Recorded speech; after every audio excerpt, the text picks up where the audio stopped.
Bon, genre, dans cette vidéo, je vais t'expliquer qu'est-ce que c'est que les finales aux échecs. Avant tout ça, si ce n'est pas encore fait, je t'invite à cliquer sur le bouton s'abonner pour recevoir mes prochaines vidéos. Donc on va voir cette dernière phase de la partie qu'on appelle finale. En général, c'est la phase où justement il y a une plus grosse différence entre les grands maîtres d'échecs et l'amateur. Ou entre les champions du monde justement et les joueurs amateurs. Pour reconnaître cette phase, c'est assez simple. En général, chaque camp a 4 pièces ou moins de 4 pièces. Donc là, dans cette position, les noirs ont 4 pièces. On peut les voir en vert. Et les blancs ont 4 pièces qui sont en jaune. Donc là, on sait qu'on est en finale. L'idée, c'est d'avoir capturé 19 points au niveau des pièces chez l'adversaire, ou plus. Et dans ce cas-là, on sait qu'on est en finale.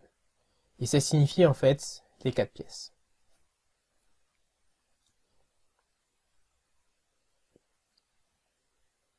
S'il y a plus de pièces, par exemple s'il y a un camp qui a 3 pièces et un autre qui a 5 pièces, moi je considère que c'est pas une finale. Donc voilà, par exemple, si les noirs n'ont pas le fou E5, et imaginons que le fou E5 soit blanc, et bien tout simplement, on n'est pas en finale. Parce que le fou E5 il est noir, mais s'il était blanc, on n'est pas en finale parce que les blancs ont 5 pièces. Donc on va voir une autre position et tu vas essayer de voir si c'est une finale ou pas.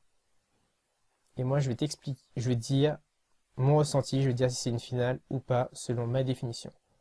Après, je sais que certaines personnes, autres personnes ont d'autres définitions, mais la mienne elle est simple, elle est facile à comprendre.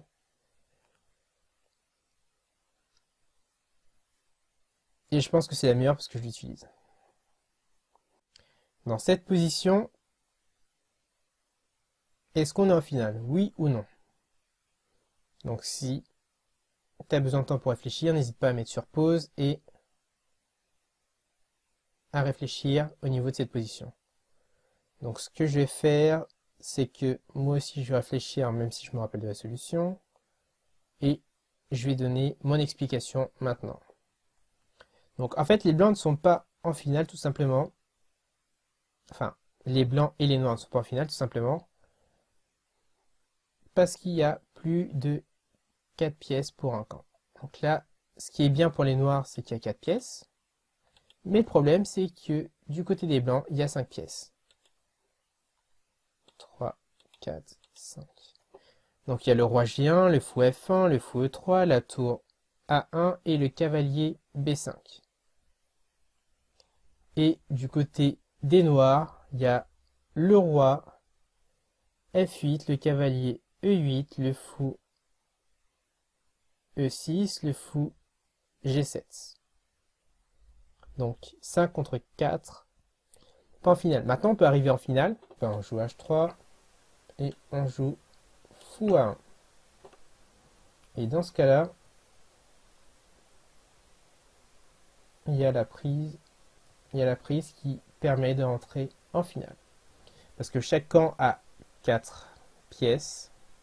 Et là, c'est magique. 1, 2, 3, 4. 3, 4. Donc là, c'est une finale. Et après, c'est pour les joueurs qui aiment ce genre de position, c'est juste un plaisir. Donc là, on regarde, on n'est pas en finale, on est en finale. On n'est pas en finale, on est en finale. Et c'est très important justement de connaître les différentes phases de jeu parce que les méthodes à utiliser ne sont pas les mêmes. Donc je t'invite à regarder les vidéos précédentes où j'explique qu'est-ce que c'est que la phase d'ouverture et du milieu de jeu si ce n'est pas encore fait. Comme ça, en utilisant ces informations, tu pourras jouer mieux aux échecs et savoir quoi faire dans ces différentes phases.